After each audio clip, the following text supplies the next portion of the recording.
Welcome to Wealth of Words. Yes. It's where we explore thought-provoking books, those ones that really shape how we see the world. Absolutely. And I'm Richard. I'm Isabella. And we'll be your guides on this journey. Today we're diving deep, right, into Tuesdays with Morrie by Mitch Albom. Oh, a classic. It's a book that many of you suggested. Yeah.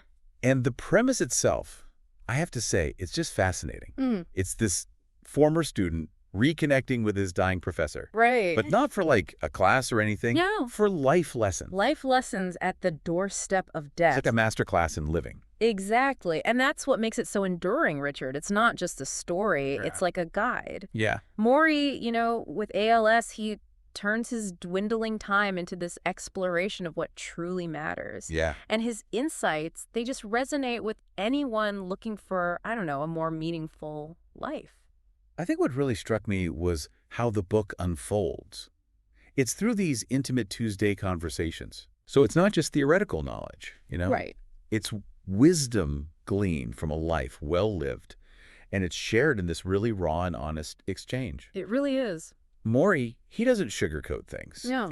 He tackles love, regret, our culture's obsession with material wealth. Mm-hmm.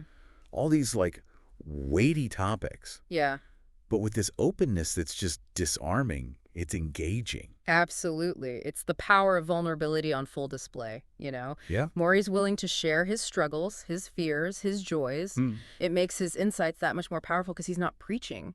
Right. He's right there with us, Yeah. inviting us on this journey Yeah. of self-discovery. And that journey, it begins with this powerful emphasis on love. Love, yes. Morrie calls it the only rational act. Right. And the book just beautifully illustrates this through Mitch and Morrie's relationship. Their connection is so powerful. It is. Even while Morrie's health is declining. It really underscores how important those relationships are. And nurturing them, Yeah. It's more than just calling your mom. Right. Morrie digs deeper. He defines love as an active process. Yeah. It's a choice Mm-hmm. we make to be present, to give, to receive. Think about your own life, Yeah. your own relationships. How can you move beyond just affection and really engage in love? Yeah. It's a powerful question. It is. Especially in our fast-paced world. But Morrie doesn't shy away from challenging us. He pushes us. To confront our own mortality. Yeah. He doesn't view death as an end, No. but as a teacher. Right. And this is where things get really interesting, Richard. Morrie's living funeral. Have you ever heard of anything like it? Yeah. People are celebrating his life while he's still alive. That's a testament to his whole philosophy. It is. It makes you ask yourself, if I was facing my own mortality, head on, Yeah. what would actually matter? What would you want to leave behind? Like what legacy? Exactly. Yeah. Exactly. It's a powerful exercise to think about, It is. Imagine our own living funeral. Yeah. Would it reflect the life we're building right now? Right. And this ties right into Morrie's idea of a personal culture. Yes. It's this set of values that guides our actions, separate from all the societal pressures. It's like rejecting the prepackaged culture we're given. Yeah. The one that says achievement and acquisition are more important than genuine connection Yeah. and fulfillment. Yeah. Morrie urges us to define our own values Yeah. and live by them, Yeah. even if it means going against the grain. Absolutely. Absolutely. Yeah, it's about reclaiming that agency, becoming the architect of your own life, Yeah. not letting those outside forces Right. dictate your choices. Yeah. It might sound, I don't know. Daunting. Yeah, a little daunting, but Morrie gives us practical steps to Okay. navigate it all. So what kinds of things? Well, he talks about limiting our exposure to consumer-driven narratives. Okay. Spend less time, with the media that's constantly telling us what to buy, Yeah. how to look, what to achieve. Okay. Instead, cultivate experiences that actually align with your values. Okay, so like what? Like spending time in nature, Okay. engaging in creative pursuits. Right. Or even just, Connecting with loved ones. yeah, exactly. It's about shifting that focus From what? consuming to creating. Okay. From chasing external validation to nurturing that inner fulfillment. That's interesting. Yeah. And Morrie also, he emphasizes the importance of rituals. Okay. Rituals that reflect your values. So not just any ritual, No. but rituals that are tied to what we find important. Exactly. So think about your own life, Mm. Are there rituals, big or small, Yeah. that help you connect with what truly matters? Like what could those be? Oh, so many things. Yeah. Could be a daily gratitude practice, Okay. a weekly family dinner, even just setting aside time for, Reflection. Yeah, just to think. Yeah. Those rituals act as anchors. Okay. They ground us in our values. Amidst all the chaos. Yeah, the chaos of life. Of everyday life. Exactly. Yeah, that makes sense. And speaking of letting go, Oh, yeah. Morrie offers some really profound insights into handling regret and forgiveness. Okay. He doesn't, shy away from the pain of past mistakes, Right. but he encourages us to confront them. Head on. Yes, head on and find a path to release. So how do we do that? Well, one thing that really struck me Yeah. was his suggestion to write a letter to someone we've hurt Okay. or someone who's hurt us. Mm. He emphasizes it doesn't even have to be sent. Real. The act of writing itself can be, Cathartic. yes, incredibly cathartic. Okay. It's about acknowledging the hurt, processing those emotions, Yeah. and taking a step towards healing. Right. So you don't even necessarily have to. No, you don't have to send it. It's for you. And forgiveness, as Morrie explains it, Yeah. it's not about condoning the action. Right. It's about freeing ourselves from that burden of resentment. Okay. It's a gift we give ourselves, Yeah. allowing us to move forward. With lightness. Yes, with lightness and grace. Have you ever experienced that, Richard? The liberating power of forgiveness. Yes. There have definitely been times when I've struggled to let go of past hurts, Yeah. But seeing forgiveness as self-care, like Morrie says, Yeah. it's a way to break free from those shackles of resentment. It is. It's been really insightful for me. It's powerful. Yeah, and it's an ongoing process, but it's one I'm committed to. And that commitment, Richard, that's key. Yeah. Morrie reminds us that personal growth, it's a journey. It's not a destination. Not a destination, exactly. No. It's about continually striving to live by our values. Yeah. Even when we, Mess up. yeah, when we stumble, when we fall short. And speaking of striving, Okay. Morrie also challenges us to redefine fulfillment. How so? Well, he argues that true meaning Yeah. doesn't come from, Stuff. all the material possessions. Okay. It comes from contributing to something larger than ourselves. Mm-hmm. This really resonated with me, It did with me too, actually. Yeah.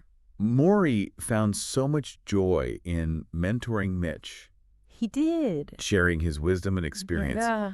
He saw teaching as a way to give back, Yeah. make a positive impact on the world. Right, even in his final days. Yeah. And it's a challenge for us, too, Yeah. to think about how we can use our talents, Right. our passions, To contribute. yes, contribute to something meaningful. Yeah. What are some ways you found to do that? Well, for me, I've always found a lot of satisfaction in volunteering Okay. at a local animal shelter. Oh. Yeah, it's simple, caring for animals in need, Right. providing them with love and compassion. It's very fulfilling. It really is. It fills me with this sense of purpose Yeah. that extends beyond myself, Yeah. And it's something I encourage everyone to explore. I do too. Even small acts of kindness, Right. like helping a neighbor Yeah. or just being present for a friend. Yes. Those things can contribute to a more compassionate world. A more connected world. A more connected world, absolutely. Yeah. And Morrie reminds us Not bad. that we all have something unique to offer. Right. And even small acts can have a ripple effect, Yeah. creating positive change. Morrie's own life is a testament to that. It really is. Despite facing, immense physical challenges, Yeah. he never lost his zest for life. His sense of humor, Yeah. his belief in human connection. Yeah, and his ability to find joy and meaning, even when facing adversity, it's really inspiring. It is, and that's a key takeaway from Tuesdays with Morrie. What is it? It's not about denying the challenges of life, Right. but choosing to approach them with courage, with grace, even humor, Morrie's perspective. It invites us to shift our focus From what to what? from what we're losing Okay. to what we still have, Right. from dwelling on the past to Yeah. embracing the present moment. He encourages us to really savor those simple pleasures. Yeah, Be grateful for the people in our lives absolutely. and to find beauty in everyday moments. It's a reminder that even amidst hardship, Yeah. Life is filled with these moments of grace, connection. And wonder. Yeah. Yeah, it's about finding that strength, that resilience to face life's challenges with hope. Yeah. And even, like, optimism. Yeah, Morrie, he wants us to detach from things that don't serve us anymore, Right. like clinging to material possessions. Or that external validation, you know? Yeah, it's about recognizing that true happiness. It comes from within. Yeah. Letting go of that need to control everything. Yeah. To be perfect. Have it all figured out. Yeah. Morrie's message of detachment, it's like an antidote to all the anxieties and pressures of modern life. Okay. It invites us to just surrender to the flow of life, to embrace the unknown, to trust that even in uncertainty, we're held by something larger. Yeah, there's this one passage Oh, in yeah. the book that really got me, What is it? where Morrie says, the most important thing in life is to learn how to give out love and to let it come in. That's beautiful. It really sums up his whole philosophy. That love is the ultimate source of meaning. And happiness. It's a good reminder that love isn't just a feeling, Okay. it's an action. A choice. Every day, to connect, to be kind, to be compassionate. And to be open to receiving love. Right. And as we really look at Morrie's wisdom, Yeah. it's clear that Tuesdays with Morrie is more than just a story. Right. It's like a roadmap. To a better life. Yeah, to a more meaningful life. To a fulfilling life. So as we wrap up our deep dive, Yeah. what stands out to you the most? What really resonated? For me, it's his unwavering belief in human connection, you know? Yeah. Even facing death, he found joy and meaning in his relationships. It's powerful. It's a reminder that those connections With loved ones. with our community, with the world around us. Those are the things that enrich our lives. And we can cultivate them, nurture them, celebrate them every day. I couldn't agree more. It goes beyond the book, you know? Yeah, it's like a call to action. It is. To reach out, to connect. To build bridges. In a world that feels divided. What would you ask Morrie if you had your own Tuesdays with him? What wisdom would I seek? Yeah, take some time to reflect on that. See which of his lessons really resonate with you Yeah. and how you can apply them to your own life. We hope Exploring Tuesdays with Morrie has inspired you to live with more intention. To love more deeply. To make a meaningful contribution to the world. Remember, the wealth of words can truly enrich our lives. Offering guidance, solace, inspiration. And as Morrie reminds us, love is the only rational act. Thank you for joining us on this journey. Until next time. Keep exploring. Keep questioning. Keep seeking those treasures in the pages of great books.